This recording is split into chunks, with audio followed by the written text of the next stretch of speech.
উহুদ যুদ্ধে বহুদিন পর খালিদ জানতে পারেন যে মক্কায় সৈন্যদের উপস্থিতি ও যুদ্ধ প্রস্তুতির সংবাদ রাসূল সাল্লাল্লাহু আলাইহি ওয়াসাল্লাম পূর্বেই জানতে পেরেছিলেন।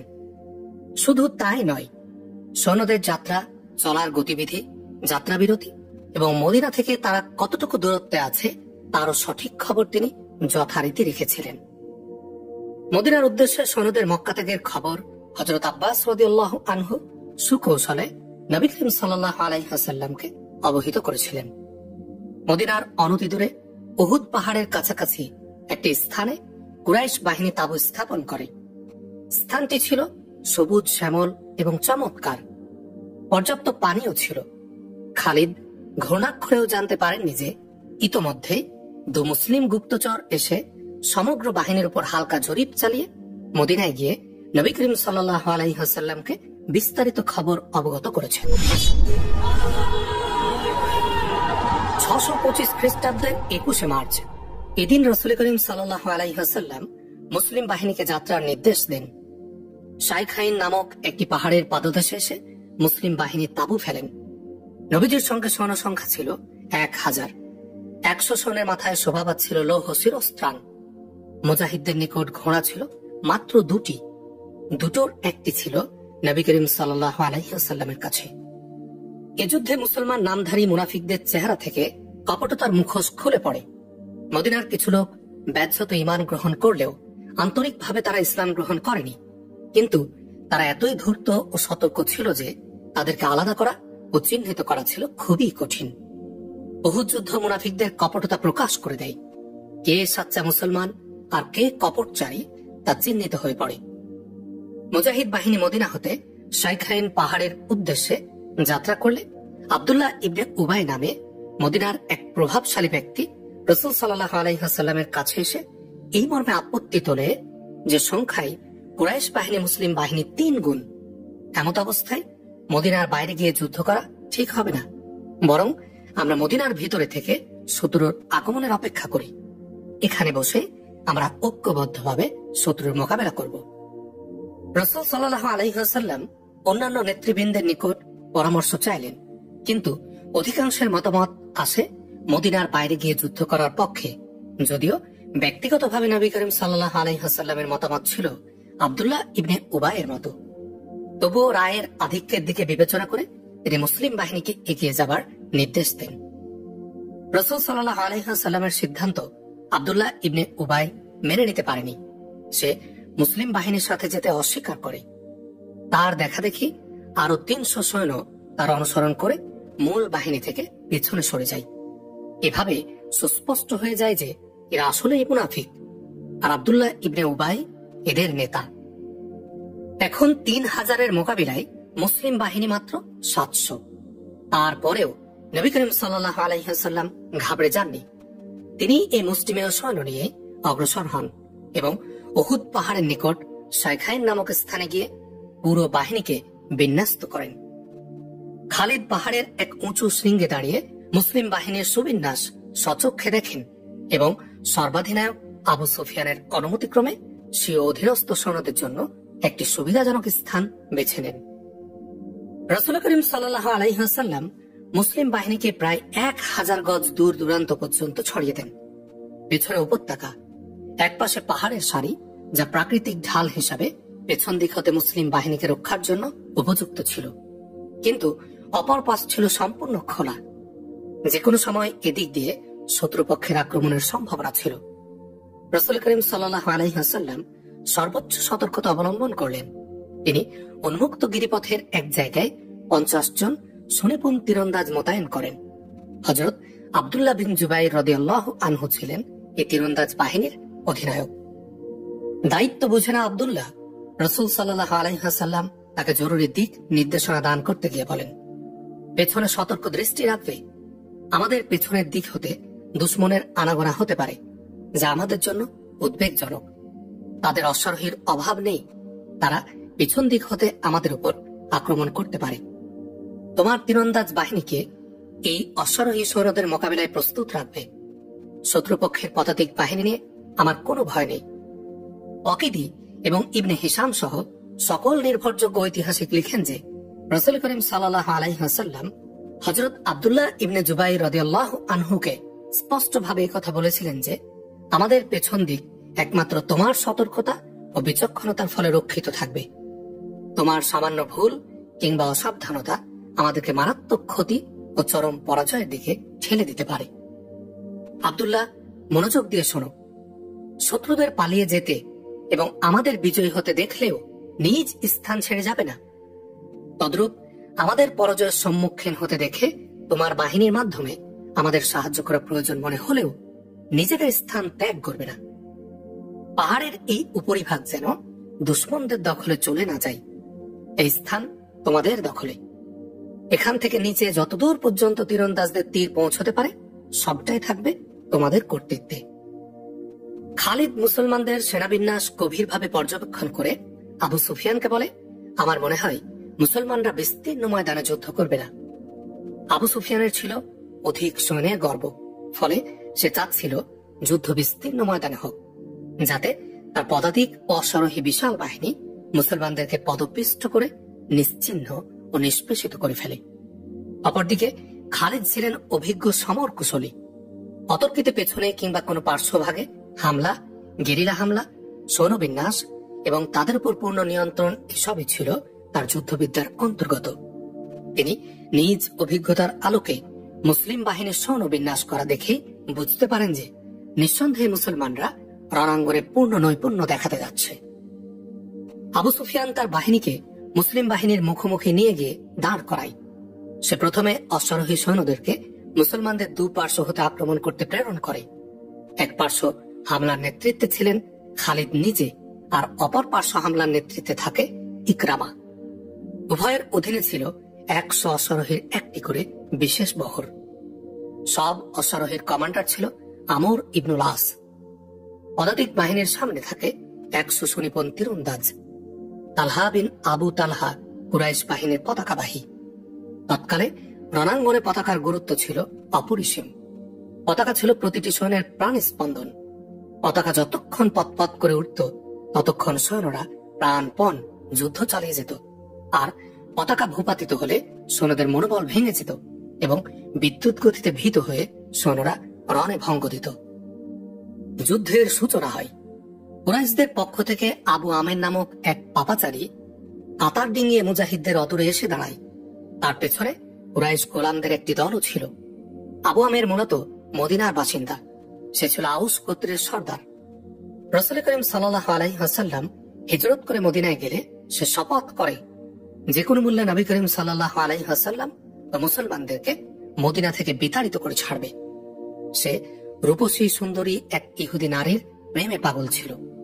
তদুপরি ইহুদিদের অর্থ সম্পদও তাকে এই ব্যাপারে উত্তেজিত করে তোলে।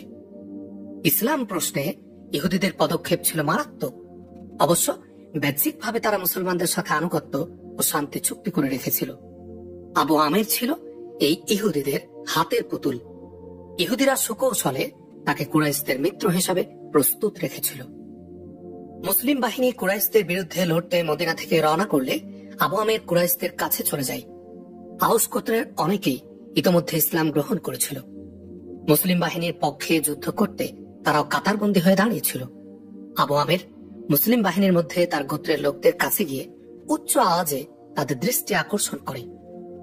আউস গোত্রের আত্মমর্যাদাবোধ সম্পন্ন বীর সন্তানেরা আবু আমের বলে, নিঃসন্দেহে আমার পরিচয় তোমরা ভালো করে জানো, আমার কথা মন দিয়ে শোনো।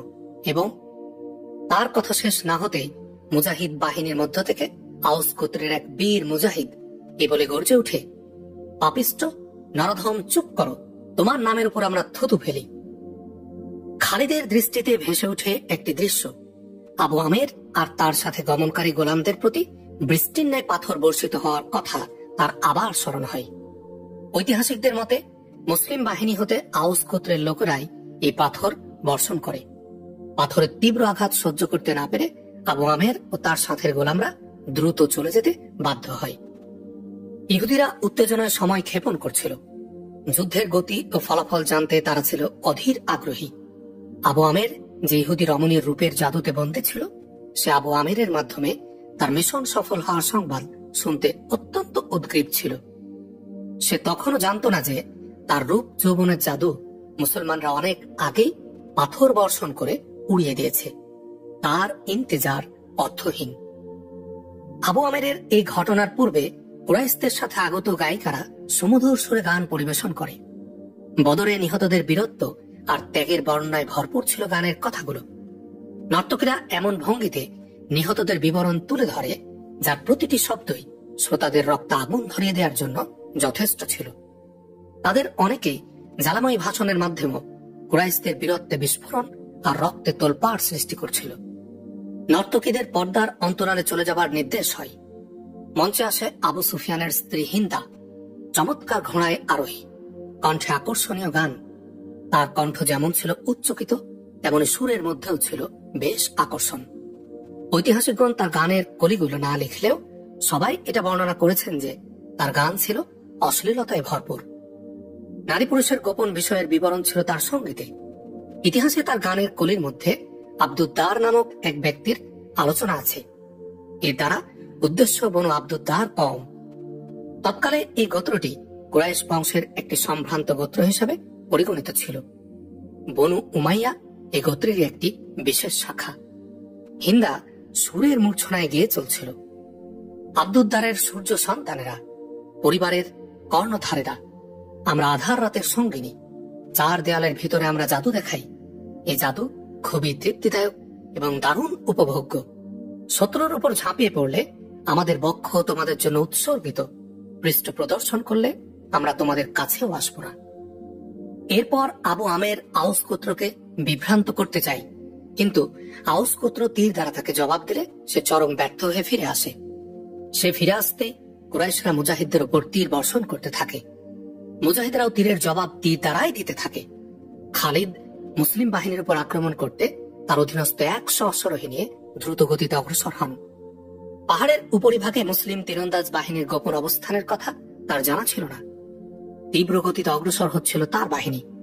সুড়ঙ্গ ছিল সংকীর্ণ, একত্রে পথ অতিক্রম করা সম্ভব ছিল না। ফলে বাধ্য হয়ে অশ্বারোহীদেরকে লাইন বেঁধে একজন করে পথ চলতে হতো। খালিদ ভেবে চিন্তেই তার বাহিনীকে এ প্রান্তভাগে নিয়ে এসেছিলেন। পিতার প্রশিক্ষণ এবং নিজ প্রজ্ঞার আলোকে তার পরিকল্পনা ছিল যে পার্শ্বদেশ হতে হামলা করে তিনি মুসলমানদের পিছু হটতে বাধ্য করবেন। যদি তাদের দৃঢ়তায় ফাটল ধরানো যায় এবং বিক্ষিপ্ত করা যায়, তবে সহজেই তারা কুরাইশ বাহিনীর অশ্বের পদতলে পিষ্ট হতে থাকবে। কিন্তু তার সকল পরিকল্পনা ভণ্ডুল হয়ে যায় যখন এ অশ্বারোহী দল মুসলিম বাহিনীর অদূরে থাকতেই মাথার উপর দিয়ে তীরের ঝাঁক উড়ে এসে প্রথম অশ্বারোহীকে চালনি করে ফেলে। একজন অশ্বারোহী কয়েকটি তীরের আঘাতে মাটিতে লুটিয়ে পড়ে। যে সমস্ত অশ্ব তীরের আঘাতে আহত হয় সেগুলো খালিদ বাহিনীর মাঝে কিয়ামতের বিভীষিকা সৃষ্টি করে চলে। ফলে পিছনের অশ্বারোহীরা অশ্ব ঘুরিয়ে পিছু হটতে বাধ্য হয়। এদিকে কুরাইশ গায়িকারা মিউজিক বাজিয়ে আবার ওই গান সম্মিলিত কণ্ঠে গাইতে থাকে, যা ইতিপূর্বে হিন্দা একাই গিয়েছিল। আব্দুদ্দারের সূর্য সন্তানেরা, আমরা রাতের আধারের সঙ্গিনী, আমরা চার দেয়ালের মাঝে জাদু দেখাই। ঐতিহাসিক ওয়াকিদি লেখেন, তৎকালীন আরবের যুদ্ধরীতি অনুযায়ী এবার মল্ল যুদ্ধের পালা আসে। কুরাইশ বাহিনীর পতাকাবাহী তালহা বিন আবু তালহা সর্বপ্রথম ময়দানে এসে মুজাহিদ বাহিনীর প্রতি হুঙ্কার ছুড়ে আহ্বান করে, প্রস্তুত হও দিনের দুশ্মন। দমকা হাওয়ার ন্যায় উড়ে এসে হযরত আলী রাদিয়াল্লাহু আনহু বলে, আমি তোর মোকাবিলায় প্রস্তুত। তালহা এক হাতে পতাকা আঁকড়ে ধরেছিল, অপর হাতে তলোয়ার মাথার উপর ঘোরাতে ঘোরাতে সুযোগ মতো প্রচন্ড বেগে হামলা করে, কিন্তু আঘাত শূন্যে মিলিয়ে যায়। সাথে সাথে নিজের উপর নিজের নিয়ন্ত্রণ তার শিথিল হয়ে পড়ে। দ্রুত সে নিজেকে সামলে নিতে সচেষ্ট হয়, কিন্তু তাকে সামলানোর সুযোগ না দিয়ে হযরত আলী রাদিয়াল্লাহু আনহু এর তরবারি এমন প্রচন্ড বেগে আঘাত হানে যে প্রথমে তার পতাকা ছিটকে পড়ে, তারপর সে নিজেও কুপকাত হয়। পতাকা পড়ে যেতেই কুরাইশ বাহিনীর এক ব্যক্তি দৌড়ে এসে পতাকা তুলে নিয়ে যায়। হযরত আলী রাদিয়াল্লাহু আনহু এ ব্যক্তিকে ইচ্ছা করলে ধরাশায়ী করতে পারতেন, কিন্তু এটা মল্লযুদ্ধের নীতি নয়, বিধায় তাকে নিরাপদে চলে যাবার সুযোগ দেন। তালহাকে উঠিয়ে নিয়ে যাওয়া হয়। তারই গোত্রের আরেক ব্যক্তি ময়দানে আসে। আমি প্রতিশোধ নিতে অদাবদ্ধ। সে হুঙ্কার ছাড়তে ছাড়তে আসে, আলী সম্মুখে আসো, আমার তলোয়ারের ধার দেখো। হযরত আলী রাদিয়াল্লাহু আনহু নীরবে তার মোকাবিলা করতে প্রস্তুত হয়ে আছেন। উভয়ে পরস্পরের প্রতি চোখ রেখে ময়দানে ঘুরতে থাকে। অতঃপর তরবারি আর ঢালে ঢালে ভয়ানক যুদ্ধ শুরু হয়। আঘাত প্রতিঘাতের মধ্য দিয়ে ঢাল তলোয়ারের তামাশা চলতে থাকে। শ্বাস রুদ্ধকর অবস্থা। সকলের বিস্ফোরিত নেত্র নিবদ্ধ মল্লযোদ্ধাদের প্রতি। ফলাফল হতে বেশি সময় লাগেনি। এক সময় সবাই দেখল হযরত আলী রাদিয়াল্লাহু আনহুর তলোয়ার রক্তে রাঙা। টপটপ করে তার তলোয়ার হতে রক্ত ঝরছে, আর তার প্রতিপক্ষ মাটিতে লুটিয়ে ছটপট করছে। এরপর কুরাইশদের পক্ষ থেকে পালাক্রমে এমন একজন করে আসতে থাকে আর মুজাহিদদের হাতে মারা যেতে থাকে। কুরাইশদের সেনা কমান্ডার আবু সুফিয়ান তার পক্ষে বীরদের এভাবে কলাগাছের ন্যায় আছড়ে পড়তে দেখে রাগে ক্ষোভে নিয়ন্ত্রণ হারিয়ে ফেলে। সমর রীতি অনুযায়ী মল্লযুদ্ধে অবতীর্ণ তার জন্য ছিল সম্পূর্ণ আত্মঘাতমূলক সিদ্ধান্ত, কারণ সে কমান্ডার। সে নিহত হলে সৈন্যদের মধ্যে চরম বিশৃঙ্খলা আর ভীতি ছড়িয়ে পড়ার সমূহ সম্ভাবনা ছিল। তারপরেও সে নিজের উপর নিজেকে নিয়ন্ত্রণে রাখতে পারেনি। এতক্ষণ সে ঘোড়ায় বসে যুদ্ধের দৃশ্য প্রত্যক্ষ করছিল। আচমকা সবাইকে হতবাক করে অশ্বপদাঘাত করে তর্জন গর্জন করতে করতে নিজেই মল্লযোদ্ধা রূপে ময়দানে চলে আসে। তার স্ত্রী হিন্দা তাকে যেতে দেখে উষ্টে আরোহণ করে সম্মুখে আসে এবং কণ্ঠে আবার ওই গানের সুর ঝংকার তোলে, যার একটি কলি ছিল, তোমরা কাপুরুষ হয়ে প্রত্যাবর্তন করলে আমাদের শরীরের ঘ্রাণও পাবে না। আবু সুফিয়ান অশ্বপৃষ্ঠে আর প্রতিপক্ষ মুসলমান পদাতিক। ইতিহাসে তিনি হানজালা বিন আবু আমর নামে খ্যাত। আবু সুফিয়ানের হাতে দীর্ঘ বর্ষা। অশ্বারোহীর বর্ষার আঘাত থেকে পদাতিক তলোয়ারধারী বেঁচে যাবে এ ধারণা কারোর ছিল না। আবু সুফিয়ানের ঘোড়া হানজালা রাদিয়াল্লাহু আনহুকে লক্ষ্য করে তীর গতিতে ছুটে আসে। এই ছুটন্ত অবস্থায় আবু সুফিয়ান বর্ষা উঁচু করে লক্ষ্যপানে নিক্ষেপ করে, কিন্তু হানজালা রাদিয়াল্লাহু আনহু অত্যন্ত সুন্দর করে তার মোকাবিলা করেন। তিনি একদিকে সরে গিয়ে আঘাত ব্যর্থ করে দেন। এভাবে উপর্যুপরি 3 বার আক্রমণ ও তার ব্যর্থতার পালা চলে। তৃতীয়বার আবু সুফিয়ানের অশ্বটি সম্মুখে এগিয়ে গেলে হানজালা রাদিয়াল্লাহু আনহু তার পিছু ধাওয়া করেন। ঘোড়া কিছু দূর গিয়ে যখন আবার পেছনে মোড় নেই, হানজালা রাদিয়াল্লাহু আনহু ঠিক ওই মুহূর্তে সেখানে গিয়ে হাজির হন। আবু সুফিয়ান ঘোড়ার একদম কাছে তার অবস্থান টের পায়নি। ইতিমধ্যে হানজালা রাদিয়াল্লাহু আনহু ঘোড়ার সামনের পা লক্ষ্য করে সজোরে আঘাত করলে ঘোড়া সঙ্গে সঙ্গে ভূপাতিত হয়, আর আবু সুফিয়ানও অন্যদিকে ছিটকে পড়ে। পতিত আবু সুফিয়ানের উপর হযরত হানজালা রাদিয়াল্লাহু আনহু আক্রমণাত্মক হলে আবু সুফিয়ান ঘোড়াকে ঢাল বানিয়ে গড়িয়ে গড়িয়ে দ্রুত চক্কর কেটে আত্মরক্ষার জন্য আপ্রাণ চেষ্টা করে। সেভাবে নিজেকে বিপদের মুখ থেকে সাহায্যের জন্য কুরাইশদেরকে আহ্বান করতে থাকে। এক পদাতিক কুরাইশ দ্রুত আসে। মুসলমানরা ধারণা করে যে এই ব্যক্তি আবু সুফিয়ানকে শুধু উদ্ধারের জন্য এসেছে, কিন্তু নরধম যুদ্ধরীতি ভঙ্গ করে পেছন হতে আঘাত করে হযরত হানজালা রাদিয়াল্লাহু আনহুকে শহীদ করে ফেলে। এ সুযোগে আবু সুফিয়ান দৌড়ে সৈন্যদের মাঝে গিয়ে আশ্রয় নেয়। সর্বশেষ মল্লযোদ্ধা হিসেবে কুরাইশদের পক্ষ থেকে আসে আব্দুর রহমান বিন আবু বকর। ঐতিহাসিক ওয়াকিদি এই ঘটনার বিবরণ এভাবে দিয়েছেন যে আব্দুর রহমান হুঙ্কার ছেড়ে ময়দানে এলে তারই পিতা হযরত আবু বকর রাদিয়াল্লাহু আনহু পুত্রের মোকাবিলার জন্য ময়দানে অবতীর্ণ হন। সামনে আই মুসলিম পিতার কাফের ছেলে হযরত আবু বকর রাদিয়াল্লাহু আনহু বাঘের ন্যায় হুঙ্কার দিয়ে বলেন। নবী করিম সাল্লাল্লাহু আলাইহি ওয়াসাল্লাম বাপ বেটাকে সামনাসামনি দেখে ছুটে এসে হযরত আবু বকর রাদিয়াল্লাহু আনহুর গতিরোধ করেন। তরবারি কোষবদ্ধ করো আবু বকর। রাসূল সাল্লাল্লাহু আলাইহি ওয়াসাল্লাম হযরত আবু বকরকে আদেশ করেন এবং তাকে নিয়ে পশ্চাতে চলে যান। সেদিনের যুদ্ধের আওয়াজ খালিদের কানে আজও ঝংকরিত হচ্ছে। রণাঙ্গনের বিভিন্ন দৃশ্য তার চোখের ক্যামেরা যতনে রেখেছিল। এক একটি পলক তার সামনে এক একটি দৃশ্যের অবতারণা করছিল। মল্লযুদ্ধ শেষ হতেই কুরাইশ বাহিনী মুসলমানদের উপর এক চোখে ঝাঁপিয়ে পড়ে। নবী করিম সাল্লাল্লাহু আলাইহি ওয়াসাল্লাম উহুদ পাহাড়কে পেছনে রেখে অবস্থান এবং সৈন্য বিন্যাস করেছিলেন, সেজন্য পেছন দিক থেকে আক্রমণের কোনো সম্ভাবনা ছিল না। সংখ্যায় মুসলমানরা অল্প হলেও আল্লাহ রাসূল সাল্লাল্লাহু আলাইহি ওয়াসাল্লামের উৎসাহ উদ্দীপনা এবং অস্ত্র পরিচালনার নৈপুণ্য দ্বারা এই ঘাটতি পূরণ করে দিয়েছিলেন। কুরাইশদের সংখ্যা 3 গুণ না হলে তারা মুজাহিদ বাহিনীর সম্মুখে দাঁড়াতেই পারত না। অধিক সৈন্য বলে তারা লড়ে যাচ্ছিল মাত্র। খালিদের দৃষ্টি নিবদ্ধ ছিল রাসূল সাল্লাল্লাহু আলাইহি ওয়াসাল্লামের উপর। রাসূল সাল্লাল্লাহু আলাইহি ওয়াসাল্লাম এক পার্শ্ব বাহিনীতে অবস্থান করছিলেন। এই বাহিনীর প্রতি আক্রমণ করা তার একান্ত আশা ছিল। তার অধীনস্থ অশ্বারোহী দলকে সংকীর্ণ রাস্তা অতিক্রম করে দ্রুত এগিয়ে যেতে এবং মুসলমানদেরকে একযোগে আক্রমণের নির্দেশ দেন। কিন্তু তার ইচ্ছায় বাদ সাধে হযরত আব্দুল্লাহ বিন জুবাইরের চৌকস তীরন্দাজ বাহিনী। মুসলিম তীরন্দাজ বাহিনী খালিদ বাহিনীকে শোচনীয়ভাবে পশ্চাদপসরণে বাধ্য করে। এখানে তার বেশ কিছু অশ্ব ও সৈন্য নিহত হয়।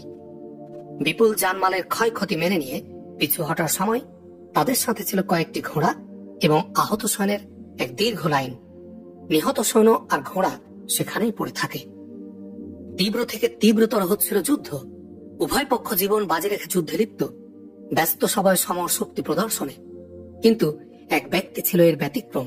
সে যুদ্ধ করছিল না। সে একটি বর্ষা হাতে রণাঙ্গনে ঘুরছিল, যেন সে কাউকে খুঁজছে। লোকটির নাম ওয়াহশী বিন হারব। সে নিয়মিত যুদ্ধ এড়িয়ে হযরত হামজা রাদিয়াল্লাহু আনহুকে তালাশ করে ফেলছিল। হযরত হামজা রাদিয়াল্লাহু আনহুই আজ তার প্রধান লক্ষ্যবস্তু। কৌশলে তাকে হত্যা করতে চায় সে। তাকে হত্যা করতে পারলে ডাবল পুরস্কার তার জন্য অপেক্ষা করছে। প্রথমত দাসত্বের শৃঙ্খল থেকে মুক্তি লাভ, দ্বিতীয়ত আবু সুফিয়ানের স্ত্রী হিন্দার শরীরের সকল অলংকারের মালিকানা। এক সময় সে হযরত হামজা রাদিয়াল্লাহু আনহুকে দেখতে পায়। তিনি সিবা বিন আব্দুল উজ্জার দিকে অগ্রসর হচ্ছিলেন। তখনকার আরব সমাজে মহিলারা খাতনার কাজ করত। ঐতিহাসিক ইবনে হিশামের বর্ণনা মতে ইসলামের আবির্ভাবের পূর্বেও আরব সমাজে খতনার প্রচলন ছিল। হযরত হামজা রাদিয়াল্লাহু আনহু সে শিবার প্রতি চড়াও হন। তার মাতা খতনার কাজ করত। খতনাকারিনীর পুত্র হযরত হামজা হুঙ্কার দিয়ে বলেন, এদিকে আই এবং শেষবারের মতো আমাকে দেখে যা। শিবা বিন আব্দুল উজ্জা হামজা রাদিয়াল্লাহু আনহুর দিকে এগিয়ে আসে। ক্রোধে তার চেহারা লাল হয়ে উঠেছিল। তরবারি চালনায় ভীষণ পটু ছিল সে। হামজা রাদিয়াল্লাহু আনহু তার থেকে কোনো অংশে কম ছিলেন না। উভয়ই মুখোমুখি হয় এবং আঘাত পাল্টা আঘাত চলতে থাকে। ঢাল উভয়ের হামলা ব্যর্থ করে দিচ্ছিল। শিবা পার্শ্ব পরিবর্তন করে কৌশলে আক্রমণ করে, কিন্তু ঢাল তলোয়ারের মাঝ পথে এসে বাধা হয়ে দাঁড়ায়। এ সময় ওয়াহশী অতি সন্তর্পণে পা টিপে টিপে অগ্রসর হন। উঁচু নিচু টিলা তাকে লুকিয়ে রাখে। হযরত হামজা রাদিয়াল্লাহু আনহুর দৃষ্টি ছিল শত্রুর প্রতি নিবদ্ধ। শিবা ব্যতীত আর কেউ তার নজরে পড়েনি। ওয়াহশী নিজেকে আড়াল করে এক সময় কাছে পৌঁছে যায়। বর্ষা নিক্ষেপে সে ছিল সিদ্ধহস্ত। সে হযরত হামজা রাদিয়াল্লাহু আনহু এর এত কাছে পৌঁছে যায় যেখান থেকে তার নিক্ষিপ্ত বর্ষা লক্ষ্যভ্রষ্ট হওয়ার সামান্য সন্দেহ ছিল না। এবার ধীরে ধীরে উঠে দাঁড়ায়। বর্ষা হাতে তুলে পজিশন নেই এবং মোক্ষম সুযোগের জন্য অপেক্ষা করতে থাকে। হযরত হামজা রাদিয়াল্লাহু আনহুকে গুপ্ত হত্যার প্রস্তুতি যখন চূড়ান্ত, তখন তিনি আক্রমণের পর আক্রমণ করে শিবাকে প্রায় কোণঠাসা করে ফেলেছেন। এক সময় তিনি প্রচন্ড বেগে তরবারি চালালে তরবারি সরাসরি শিবার পেটে আঘাত করে। তিনি তরবারি এমন ভাবে টেনে বের করেন যে এতে তার পেট আরো এফোড় এফোড় হয়ে যায়। শিবা হযরত হামজা রাদিয়াল্লাহু আনহু এর পায়ে এসে হুমড়ি খেয়ে পড়ে। হযরত হামজা রাদিয়াল্লাহু আনহু সামনে যেতে তৎপর। এরই মধ্যে ওয়াহশী পূর্ণ শক্তিতে বর্ষা নিক্ষেপ করে। ব্যবধান খুবই কম ছিল। বর্ষা পেটের এত গভীরে প্রবেশ করে যে তার সোঁচালো মাথা পৃষ্ঠদেশ ভেদ করে যায়। অতর্কিত এ ভয়ানক আক্রমণ তিনি সাথে সাথে লুটিয়ে পড়েন। এদিক ওদিক নজর ঘুরিয়ে হত্যাকারীকে আবিষ্কার করতে চেষ্টা করেন। নজর ঘুরিয়ে ওয়াহশীকে দেখতে পান। পেটের বর্ষা নিয়ে তিনি তার দিকে ছুটে যান। ওয়াহশী নিজ স্থানে দাঁড়িয়ে থাকে। হযরত হামজা রাদিয়াল্লাহু আনহু বেশি দূরে যেতে পারেননি। 4-5 কদম গিয়ে জমিনে লুটিয়ে পড়েন। ওয়াহশী দূরে দাঁড়িয়েই তার শরীরের নড়াচড়া প্রত্যক্ষ করতে থাকে। নিথর হয়ে গেলে ওয়াহশী তার মৃতদেহের নিকটে আসে। হযরত হামজা রাদিয়াল্লাহু আনহু শহীদ হয়ে যান। ওয়াহশী তার শরীর থেকে বর্ষা খুলে চলে যায়। সে ফিরে গিয়ে হিন্দা এবং মনিব জুবাইর বিন মুতঈমকে তালাশ করতে থাকে। উহুদের বিভিন্ন চিত্রগুলো খালিদের স্মৃতিপটে যতই ভাসতে থাকে তার অন্তর ততই ভারাক্রান্ত হয়। অশ্ব তাকে নিয়ে চলছিল আপন মনে। নিম্নাঞ্চল অতিক্রম করায় উহুদের পর্বত শৃঙ্গ দৃষ্টি থেকে আড়াল হয়ে গিয়েছিল। তার গোত্রের নারীদের কথা হঠাৎ মনে পড়ে যায়। তারা কুরাইশ ও সমমনা গোত্রের মধ্যে বীরত্ব ও রক্তের তেজ সরবরাহ করছিল। খালিদের আরো মনে পড়ে যে তিনি যুদ্ধের পুরো দৃশ্য নিজ চোখে দেখার জন্য নিকটবর্তী একটি উঁচু টিলায় আরোহণ করেন। এখান থেকে তিনি মুসলিম নারীদের দেখতে পান। রণাঙ্গন থেকে আহতদের নিয়ে এসে তাদের হাতে সোপর্দ করা হতো। তারাই তাদের সেবা যত্ন প্রয়োজনীয় চিকিৎসা করত, তৃষ্ণার্তদের পানি পান করাতো। এ ধরনের মহিলার সংখ্যা ছিল সর্বোচ্চ 14 জন। নবী নন্দিনী হযরত ফাতেমা রাদিয়াল্লাহু আনহাও ছিলেন তাদের মধ্যে। তীব্র সংঘর্ষ কিছুক্ষণ উভয় পক্ষের মধ্যে তুমুল যুদ্ধ চলে। কুরাইশদের জোশ ক্রমে স্তিমিত হতে থাকে। এক সময় স্বল্প সংখ্যক মুজাহিদ বিশাল কুরাইশ বাহিনীর উপর প্রাধান্য বিস্তার করে। কুরাইশদের পতাকাধারী একজন নিহত হলে আরেকজন এসে পতাকা তুলে ধরত। এভাবে কয়েকবার পতাকা ভুলুণ্ঠিত হয়। শেষ থেকে এক গোলাম এসে পতাকা তুলে ধরে, কিন্তু সেও নিহত হয়। এরপর মুসলিম বাহিনী কুরাইশদের আর কাউকে পতাকা তোলার সুযোগ দেয়নি। কুরাইশরা রণে ভঙ্গ দেয়। খালিদ কুরাইশ বাহিনীর পৃষ্ঠ প্রদর্শনের দৃশ্য চেয়ে চেয়ে দেখেন। মুসলিম বাহিনী কর্তৃক তাদের পিছু ধাওয়াও তার নজরে আসে। কুরাইশরা রণে ভঙ্গ দিয়ে সেনা ক্যাম্পেও দাঁড়ায়নি। জিনিসপত্র ফেলে বিক্ষিপ্ত অবস্থায় সকলে পলায়ন করে। মুসলমানরা বিজয়ের আনন্দে এবং প্রতিশোধের স্পৃহায় কুরাইশদের ক্যাম্পের উপর চড়াও হয়। আনন্দ স্লোগান আর বিজয় উল্লাসে চারদিক মুখরিত করে তোলে মুসলমানরা। কুরাইশরা এমন ভীত সন্ত্রস্ত হয়ে পলায়ন করে যে ভাগার সময় মহিলাদের ব্যাপারে চিন্তা করারও সুযোগ তারা পায়নি। বাধ্য হয়ে পায়ে হেঁটে তারা পালাতে থাকে, কিন্তু মুসলমানরা তাদের দিকে চোখ তুলেও তাকায়নি। অশ্বারোহী দু দলের কমান্ডার ইকরামা আর অপর দলের কমান্ডার খালিদ নিজে। তাদের লক্ষ্য ছিল পার্শ্ব বাহিনীকে আক্রমণ করে পর্যদস্ত করে দেয়া। তারা সুযোগ খুঁজতেছিল, কিন্তু ইতোমধ্যে যুদ্ধের গতি অন্যদিকে মোড় নেয়। যুদ্ধ কুরাইশদের সম্পূর্ণ প্রতিকূল অবস্থানে চলে যায়। তারপরেও ইকরামা ও খালিদ নিজ নিজ বাহিনী নিয়ে পূর্বের জায়গায় অবস্থান করতে থাকে। চরম নৈরাশ্যজনক এই অবস্থার মধ্যেও খালিদের আশা ছিল যে তিনি শেষ পর্যন্ত পরাজয়কে বিজয়ে বদলে দিতে পারবেন। তিনি সম্মুখ দিক হতে নয়, বরং এক পার্শ্ব দিয়ে মুসলিম বাহিনীর উপর ঝাঁপিয়ে পড়তে অপেক্ষমান ছিলেন। কিন্তু এটা মোটেও সহজ ও ঝুঁকিমুক্ত ছিল না। এর জন্য মরণ ফাঁদের ন্যায় এক সংকীর্ণ সুড়ঙ্গ অতিক্রম করা আবশ্যক ছিল। সুড়ঙ্গ অতিক্রম করে যেতে একবার উদ্যোগ নিয়েছিলেন, কিন্তু আগে প্রস্তুত মুসলিম তীরন্দাজ বাহিনী তাদের অগ্রযাত্রা রুখে দেয়। তা সত্ত্বেও খালিদ এখনো এই সুড়ঙ্গ পথ ব্যবহারের অপেক্ষায় প্রহর গুনতে থাকেন। বেশিক্ষণ অপেক্ষা করতে হল না, মোক্ষম সুযোগ এসে গেল। তীরন্দাজ বাহিনী তাদের অবস্থান থেকে কুরাইশদের পলায়নের দৃশ্য দেখতে থাকেন।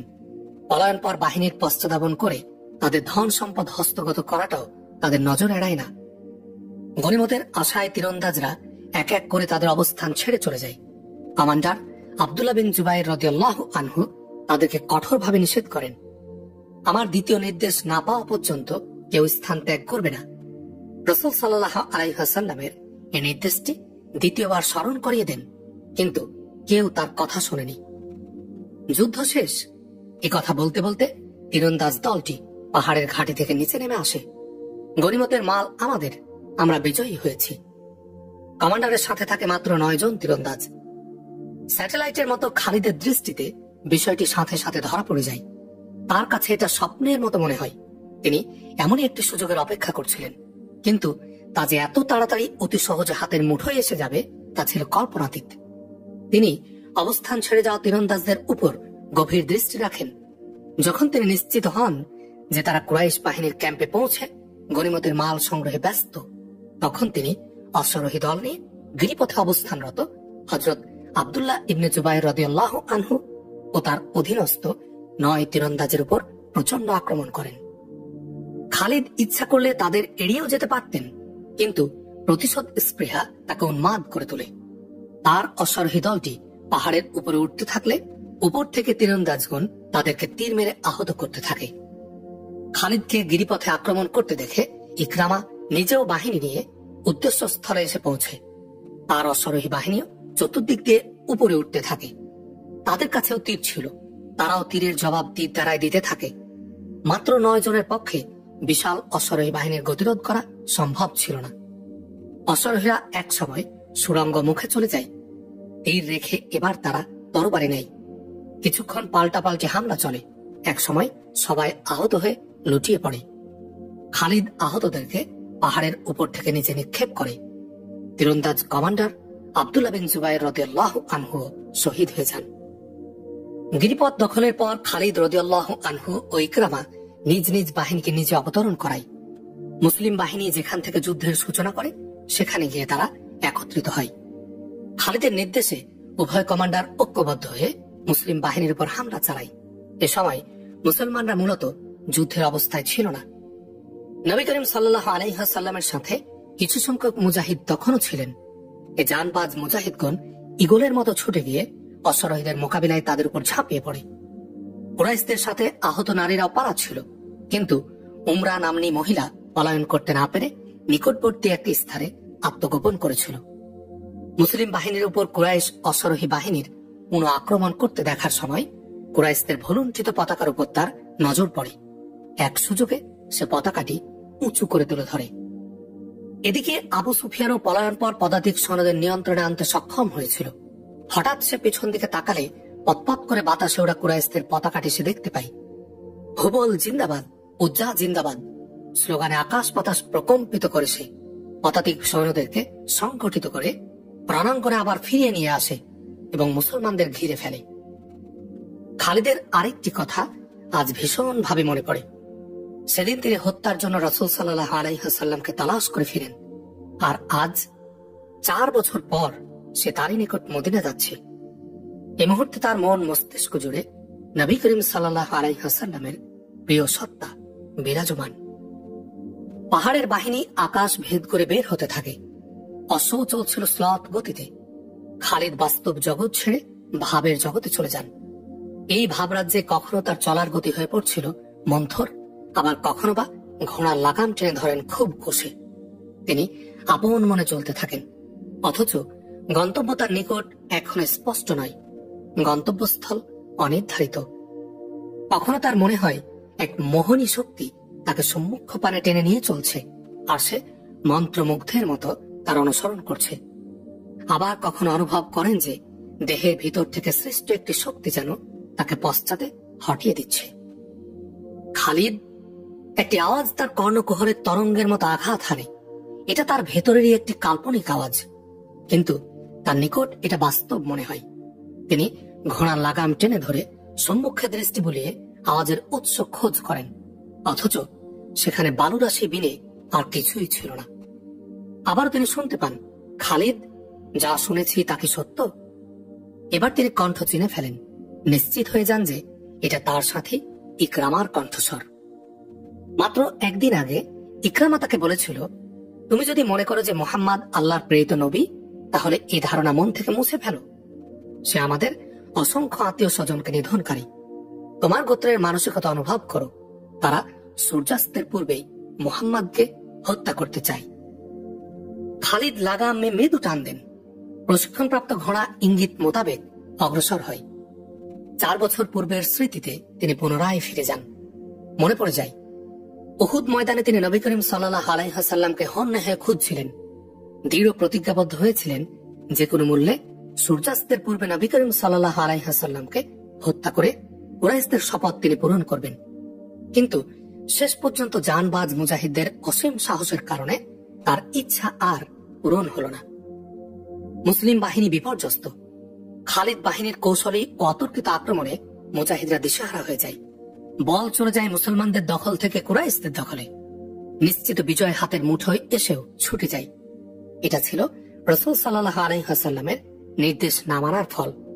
অর্জিত বিজয় দ্বারা সামান্য ভুলের প্রায়শ্চিত্ত করতে হয়। দুর্ধর্ষ বাহাদুর খালিদ এবং ইকরামা সমরবিদ্যায় ছিল অতুলনীয়। মুসলমানদের নির্বিচারে হত্যা করতে এখন তাদের আর কোনো বাধা ছিল না। আল্লাহ ব্যতীত তাদের সাহায্য করারও ছিল না কেউ। খালিদ দেখতে পান যে মুসলমানরা দুভাগে বিভক্ত। বড় অংশটি সর্বাধিনায়ক নবী করিম সাল্লাল্লাহু আলাইহি ওয়াসাল্লাম থেকে বিচ্ছিন্ন হয়ে গেছে। মুসলিমেয় কতক সাহাবী নবীজির সাথে ছিলেন। এই ক্ষুদ্র দলটি গনিমতের মালের পেছনে না পড়ে রাসূল সাল্লাল্লাহু আলাইহি ওয়াসাল্লামের সাথে থাকেন। সংখ্যায় তারা ছিল 20 জনের মতো। হযরত আবু দুজানা রাদিয়াল্লাহু আনহু, হযরত সাদ বিন আবি ওয়াক্কাস রাদিয়াল্লাহু আনহু, হযরত আলী রাদিয়াল্লাহু আনহু, হযরত আব্দুর রহমান বিন আউফ, হযরত আবু বকর, হযরত আবু উবাইদা, হযরত তালহা বিন আব্দুল্লাহ, হযরত মুসআব বিন উমাইর রাদিয়াল্লাহু আনহুম প্রমুখ ছিলেন তাদের মধ্যে বিশেষভাবে উল্লেখযোগ্য। আহতদের সেবা শুশ্রূষার উদ্দেশ্যে আগত 14 জন মহিলাদের মধ্যে 2 জন ছিলেন রাসূল সাল্লাল্লাহু আলাইহি ওয়াসাল্লামের সাথী।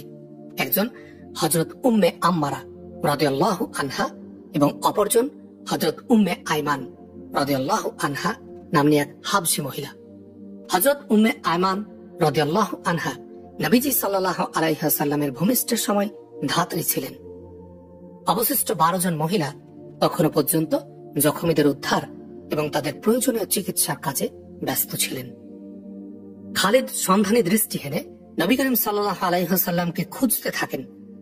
তার পক্ষে রণাঙ্গনে বেশিক্ষণ ঘোরাফেরা করা সম্ভব ছিল না, কারণ তার অধীনে একটি অশ্বারোহী দল ছিল। তার উপস্থিতি তাদেরকে সংঘবদ্ধ ও সুসংহত করে রাখে। তিনি অকের মতো আক্রমণের পক্ষপাতী ছিলেন না। তার নীতি ছিল শত্রুর দুর্বল পয়েন্টে এমন আঘাত হানো যেন দ্বিতীয় আঘাত করার পূর্বেই তারা মুখ থুবড়ে পড়ে। আজ 4 বছর পর যখন তিনি একাকী মরুভূমি মারিয়ে যাচ্ছেন, তখন তার মন মস্তিষ্কে ঘোড়া দৌড়াচ্ছিল। মুসলিম বাহিনীর তাকবীর ধ্বনি তার স্মৃতিতে ঝংকার তোলে। এই তাকবীর ধ্বনি শুনে তার মনে হয়েছিল নিজেদেরকে সাহসী, নির্ভীক ও মৃত্যুভীত মুক্ত প্রকাশ করতে মুসলমানরা এভাবে আকাশ বাতাস প্রকম্পিত করে তুলছে। একবার ঘৃণা আর তাচ্ছিল্যতায়, আরেকবার তার অধৈর্যয় মুচকি হেসে উঠে। তিনি সিদ্ধান্ত নেন মুসলমানদের হত্যা করা হবে বেশি, রাজবন্দী বানানো হবে কম। নবী করিম সাল্লাল্লাহু আলাইহি ওয়াসাল্লামের অবস্থান তিনি এখনো শনাক্ত করতে পারেননি। ইতিমধ্যে রণাঙ্গনের অপর প্রান্তে চেয়ে দেখেন আবু সুফিয়ান পলায়ন পর কুরাইশদের সুসংহত করেছে আবারও। সে এসেই কমান্ডার বিচ্ছিন্ন মুসলিম বাহিনীর বড় দলটির উপর ঝাঁপিয়ে পড়ে। মুসলমানরাও বীর বিক্রমে জীবন বাজি রেখে লড়ে চলছে। জীবনের শেষ যুদ্ধ মনে করে তারা অমিত তেজ আর বীরত্বের এমন নৈপুণ্য প্রদর্শন করে যে সংখ্যায় বেশি হওয়া সত্ত্বেও কুরাইশরা আবার বিপর্যয়ের সম্মুখীন হয়। কুরাইশদের বিপদ আঁচ করে খালিদ রীতিমতো অগ্নিগোলকে পরিণত হন। তিনি তার বাহিনীকে মুসলমানদের উপর তুফান বৃষ্টির নির্দেশ দেন। নিজের তরবারি কোষবদ্ধ করেন, হাতে তুলে নেন ভয়ঙ্কর বর্ষা। তিনি পার্শ্বদিক হতে মুসলিম বাহিনীর উপর ঝাঁপিয়ে পড়েছিলেন। পরিস্থিতি অনুকূলে আনতে তিনি নতুন কৌশল অবলম্বন করেন। বীরত্ব প্রদর্শনকারী মুজাহিদদের বেছে বেছে বর্ষা ছুটতে থাকেন। তার বর্ষায় কোন মুজাহিদ নিহত হলে আনন্দ প্রকাশের জন্য চিৎকার করে বলতেন, আমি আবু সুলাইমান। প্রতিটি বর্ষার সাথে তার উচ্চকিত আওয়াজ শোনা যেত, আমি আবু সুলাইমান। 4 বছর পর মদিনা যাত্রাকালে আজ আবার তার কর্ণকুহরে ঝংকার তোলে, আমি আবু সুলাইমান। তিনি সঠিকভাবে মনে করতে পারেন না যে তার বর্ষা সেদিন কয়জন মুসলমানের দেহ ভেদ করে যায়।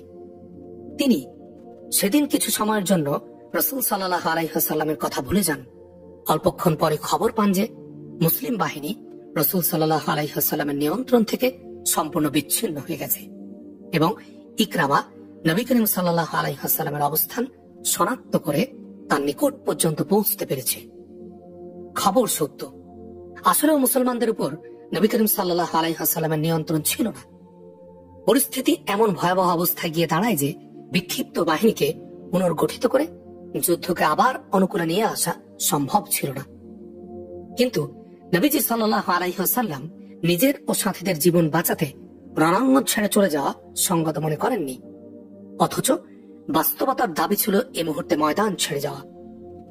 তিনি একটি ভালো অবস্থান খুঁজছিলেন, যেহেতু তার জানা ছিল যে কুরাইশরা তাকে তালাশ করছে এবং খোঁজ পেলে তাকে কেন্দ্র করে ভয়ানক সংঘর্ষ বেঁধে যাবে। সর্বদিক বিচার করে শেষে একটি পাহাড়ের দিকে রওনা হন। সাথে অবস্থানরত সাহাবায়ে কেরাম নিরাপত্তার জন্য তাকে বৃত্তাকারে ঘিরে ধরেন। অতর্কিত হামলা। নবী করিম সাল্লাল্লাহু আলাইহি ওয়াসাল্লামের নিকটবর্তী পাহাড়ের উদ্দেশ্যে কিছু দূর অগ্রসর হতেই ইকরামা তার উপর অশ্বারোহী ইউনিট নিয়ে ঝাঁপিয়ে পড়ে। রাসূল সাল্লাল্লাহু আলাইহি ওয়াসাল্লামের উপর ইকরামার আক্রমণের সংবাদ জনৈক পদাতিক শোনো জানতে পেরে সেও হামলা শুরু করে। এতে নবী করিম সাল্লাল্লাহু আলাইহি ওয়াসাল্লাম কারো বেঁচে থাকার আশা সম্পূর্ণ তিরোহিত হয়ে যায়।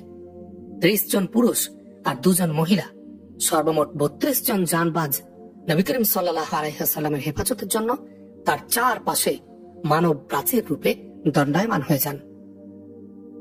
অনেক পিছনের একটি ঘটনাকে কেন্দ্র করে খালিদের স্মরণ হয় যে রাসূল সাল্লাল্লাহু আলাইহি ওয়াসাল্লাম শারীরিক শক্তির বিচারেও অনন্য ছিলেন। তার জ্বলন্ত প্রমাণ আরবের নামকরা মুষ্টিযোদ্ধা রুকানাকে তিনি তিনবার ঊর্ধ্বে তুলে আছাড় দিয়েছিলেন। যুদ্ধের এই পরিস্থিতিতে তার শক্তি প্রদর্শনের আরেকবার সুযোগ হয়ে যায়। মানব বর্মের ওই প্রাচীর, যা নিবেদিত প্রাণ সাহাবায়ে কেরাম তার চারপাশে লৌহ প্রাচীরবৎ স্থাপন করেছিল, তা তিনি নিজেই ভেঙে ফেলেন।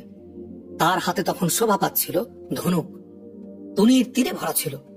এ সময় খালিদ মুসলমানদের বড় অংশটির সাথে লড়াইয়ে রত ছিলেন। তাকে যখন পরবর্তীতে জানানো হয় যে 30 জন পুরুষ ও 2 জন মহিলা যোদ্ধা নিয়ে নবী করিম সাল্লাল্লাহু আলাইহি ওয়াসাল্লাম কুরাইশ অশ্বারোহী ও পদাতিক বাহিনীর সাথে মরণপণ যুদ্ধ করছেন, তখন তার মুখ হতে আবার কথা বেরিয়ে আসে যে এটা দৈহিক শক্তি হতে পারে না, অদৃশ্য কোন শক্তি হবে। এ সময় থেকে একটি প্রশ্ন তাকে খুব তাড়া করে ফেরে। দৃঢ় বিশ্বাস কি কখনো শক্তির রূপ ধারণ করতে পারে? তার গোত্রের কারো থেকে এই প্রশ্নের উত্তর পাওয়ার সুযোগ ছিল না, কেননা এই প্রসঙ্গ তুলতে তার প্রতি এই অপবাদ দেয়া হতো যে সে মুহাম্মাদের জাদুর শিকার। মুহাম্মদ তাকে জাদু করে দেয়া এ ধরনের অযৌক্তিক প্রশ্ন তারই প্রতিক্রিয়া মাত্র। আজ মদিনাতে যাবার সময় এই প্রশ্নটি আবার তার মাথায় ঘুরপাক খেতে থাকে। উহুদ পর্বতের সারি ক্রমে তার সম্মুখে বৃদ্ধি পেতে থাকে। 4 বছরের পেছনের স্মৃতি তাকে আবার ওই পাহাড়ের পাদদেশে নিয়ে যায়, যেখানে তার নিজের নাম গুঞ্জরিত হচ্ছিল আবু সুলাইমান, আবু সুলাইমান। তিনি কল্পনায় অনুধাবন করতে চেষ্টা করছিলেন যে মাত্র 30 জন পুরুষ আর 2 জন মহিলা কি করে বিপুল সংখ্যক অশ্বারোহী ও পদাতিক সৈন্যের মোকাবিলা করল। রাসূল সাল্লাল্লাহু আলাইহি ওয়াসাল্লাম বৃত্ত ভেঙে নিজ হাতে তীর নিক্ষেপ করেন। সাহাবায়ে কেরাম দৌড়ে গিয়ে আবার তাকে বৃত্তের মাঝে নিয়ে নিতেন। এক সমর ঐতিহাসিকের বর্ণনায় পাওয়া যায় যে তাকে ঘিরে রাখা বৃত্ত তিনি বারবার ভেঙে যেদিক হতে দুশমন অগ্রসর হতো সেদিকে তীর ছুটতেন। তার দৈহিক শক্তি সাধারণ মানুষ থেকে কয়েক গুণ বেশি ছিল।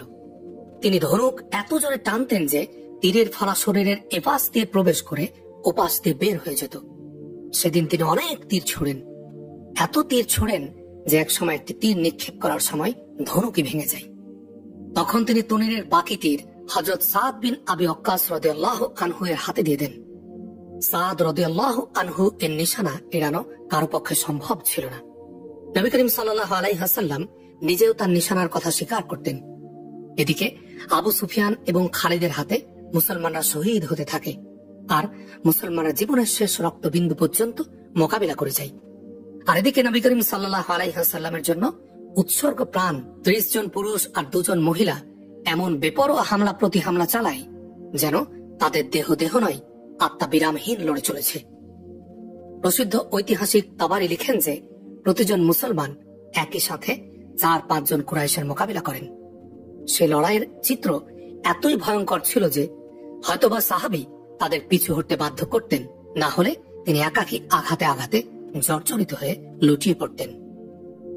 কুরাইশরা রাসূল করিম সাল্লাল্লাহু আলাইহি ওয়াসাল্লামের প্রতি নিবেদিত প্রাণ সাহাবায়ে কেরামের অসাধারণ বীরত্বের সামনে টিকতে না পেরে একটু পিছু হটে তীরের আর পাথরের অবিরাম বর্ষণ শুরু করে।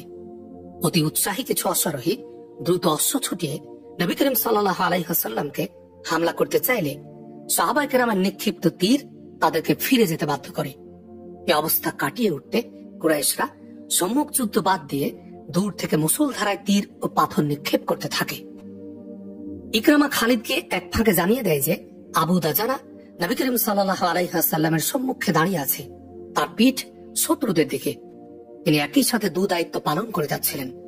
প্রথমত হযরত সাদ বিন আবি ওয়াক্কাস রাদিয়াল্লাহু আনহুকে তীর যোগান দিচ্ছিলেন, আর সাদ রাদিয়াল্লাহু আনহু ক্ষিপ্রতার সাথে সে তীর ছুটছিলেন।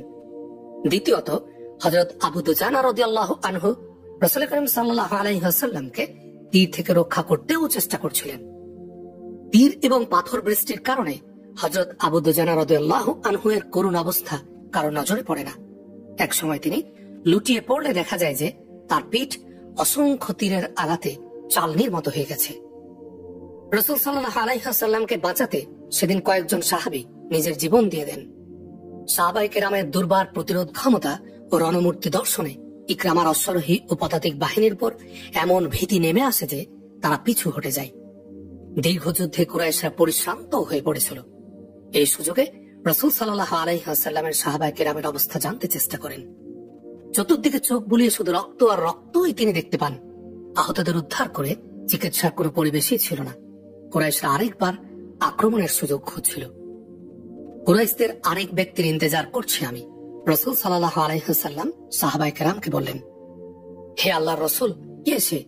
জনৈক সাহাবী নবী করিম সাল্লাল্লাহু আলাইহি ওয়াসাল্লামকে জিজ্ঞেস করেন, সে কি আমাদেরকে সাহায্য করতে আসছে? না। রাসূল সাল্লাল্লাহু আলাইহি ওয়াসাল্লাম জবাবে বলেন, সে আমাকে কতল করতে আসবে। এতক্ষণ তার চলে আসার দরকার ছিল। উবাই ইবনে খালফ। রাসূল সাল্লাল্লাহু আলাইহি ওয়াসাল্লাম পাপিষ্টের নাম বলে দেন। উবাই ইবনে খালফ ছিল রাসূল সাল্লাল্লাহু আলাইহি ওয়াসাল্লামের কট্টর বিরোধী। সে ছিল মদিনার অধিবাসী। রাসূল সাল্লাল্লাহু আলাইহি ওয়াসাল্লামের নবুয়তের কথা জানতে পেরে সে একদিন তার কাছে আসে এবং নানাভাবে ঠাট্টা বিদ্রূপ করে।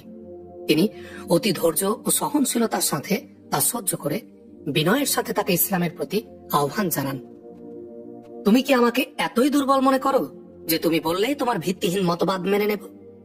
উবাই ইবনে খালফ ধৃষ্টতামূলক ভঙ্গিতে বলছিল, আমার কথা মনোযোগ দিয়ে শুনে রাখো মুহাম্মদ, একদিন আমার ঘোড়াটি দেখে নিও, আমি তাকে যত্ন করে লালন পালন করছি।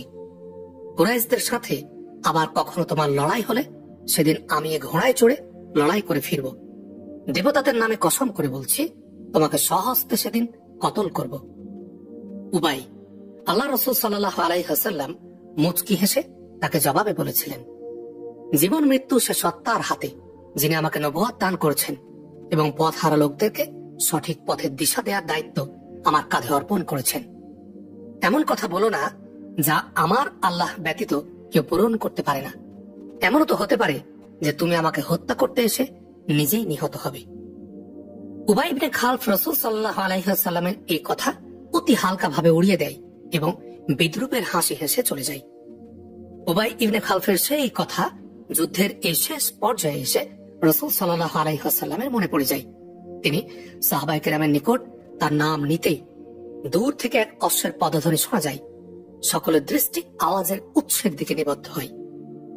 আমার প্রিয় সাথীগণ, রাসূল সাল্লাল্লাহু আলাইহি ওয়াসাল্লাম উপস্থিত সাহাবায়ে কেরামকে লক্ষ্য করে বলেন, আমার মন বলছে আগন্তুক এ অশ্বারোহী সেই হবে।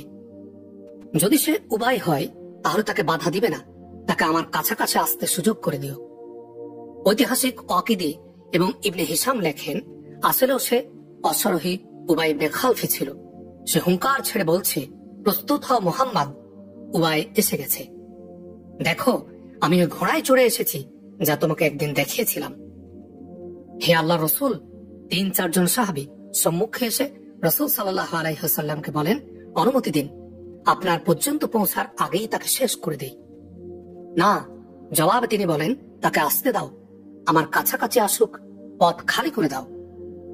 রাসূল সাল্লাল্লাহু আলাইহি ওয়াসাল্লামের মাথায় জিঞ্জির বিশিষ্ট শিরস্ত্রাণ শোভা পাচ্ছিল। জিঞ্জিরগুলো মাথার নড়াচড়ায় তার মুখমণ্ডলের সামনে এবং আগে পিছে ঝুলছিল। হাতে ছিল বর্ষা, তরবারি ছিল কোষবদ্ধ। উবাইয়ের ঘোড়া চলে আসে একেবারে নিকটে। সামনে আয় উবাই, গর্জে উঠে রাসূল সাল্লাল্লাহু আলাইহি ওয়াসাল্লাম বলেন, আমি ছাড়া কেউ তোর গায়ে হাত দেবে না। উবাই কাছে এসে ঘোড়া থামিয়ে বিদ্রুপাত্মক অট্টহাসি মারে। অবস্থা দেখে মনে হচ্ছিল তার বিশ্বাস ছিল যে সে রাসূল সাল্লাল্লাহু আলাইহি ওয়াসাল্লামকে অবশ্যই হত্যা করবে। তার তরবারিও কোষবদ্ধ ছিল। রাসূল সাল্লাল্লাহু আলাইহি ওয়াসাল্লাম তার নিকটে চলে আসেন। সে বড় শক্তিশালী ঘোড়ায় আসীন, আর রাসূল সাল্লাল্লাহু আলাইহি ওয়াসাল্লাম ছিলেন মাটিতে দণ্ডায়মান। সে তরবারি কোষমুক্ত করছিল, কিন্তু কোষমুক্ত হওয়ার আগেই রাসূল সাল্লাল্লাহু আলাইহি ওয়াসাল্লাম সম্মুখে অগ্রসর হয়ে তীব্র গতিতে তার প্রতি বর্ষা নিক্ষেপ করেন। একদিকে ঝুঁকে এসে আঘাত এড়াতে চাইলেও আঘাত তাকে এড়ায়নি। রাসূল সাল্লাল্লাহু আলাইহি ওয়াসাল্লামের নিক্ষিপ্ত বর্ষার ফলা তার ডান স্কন্ধের গলার পাশের হাড্ডির নিচে গিয়ে বিদ্ধ হয়। এতেই সে ঘোড়ার উপর থেকে দূরে ছিটকে গিয়ে পড়ে এবং তার পাঁজরের হাড্ডি ভেঙে যায়। ঐতিহাসিকগণ লিখেছেন, রাসূল সাল্লাল্লাহু আলাইহি ওয়াসাল্লামের আঘাত এত ভারী ছিল যে উবাইয়ের মতো শক্তিশালী লোক সোজা হতে পারবে না। সে ঘোড়ার উপর পার্শ্বে ভূপতিত হয়েছিল। হয়তোবা তার উপর ভীতি আপতিত হয়েছিল, নতুবা রাসূল সাল্লাল্লাহু আলাইহি ওয়াসাল্লামের আঘাতটি তার জন্য প্রত্যাশিত ছিল। রাসূল সাল্লাল্লাহু আলাইহি ওয়াসাল্লাম দ্বিতীয়বার তাকে আঘাত করতে অগ্রসর হলে সে উঠে ঘোড়া সেখানে ফেলে রেখেই পালিয়ে যায়। সে চিৎকার করতে করতে যাচ্ছিল যে, মুহাম্মদ আমাকে হত্যা করেছে, মুহাম্মদ আমাকে মেরে ফেলেছে। কুরাইশরা কয়েকজন মিলে তার আহত স্থানটি পরীক্ষা করে তাকে সান্ত্বনা দেয় যে তাকে কেউ হত্যা করেনি, আঘাত খুবই মামুলি। কিন্তু তার মধ্যে অদৃশ্য হতে এমন এক ভীতি জেঁকে বসে যে সকল সান্ত্বনা প্রত্যাখ্যান করে সে শুধু কথাই বলতে থাকে যে আমি বাঁচব না। মুহাম্মদ একদিন বলেছিল আমি তার হাতে নিহত হব। ঐতিহাসিক ইবনে হিশাম আরো লিখেন যে উবাই কথাও বলছিল যে মুহাম্মদ যদি আমার উপর কেবল থুতু নিক্ষেপ করত তবু আমি মরে যেতাম। শেষ পর্যন্ত উবাইয়ের কথায় সত্যে পরিণত হলো। উহুদ যুদ্ধ শেষে উবাই কুরাইশদের সাথে মক্কা রওনা হয়। পথিমধ্যে এক জায়গায় তারা যাত্রা বিরতি করলে উবাই সেখানেই মারা যায়। স্মৃতি কথা বলে চলে। 4 বছর পূর্বের ঘটনা গতকালের ঘটনার মতো খালিদের স্মরণ হতে থাকে।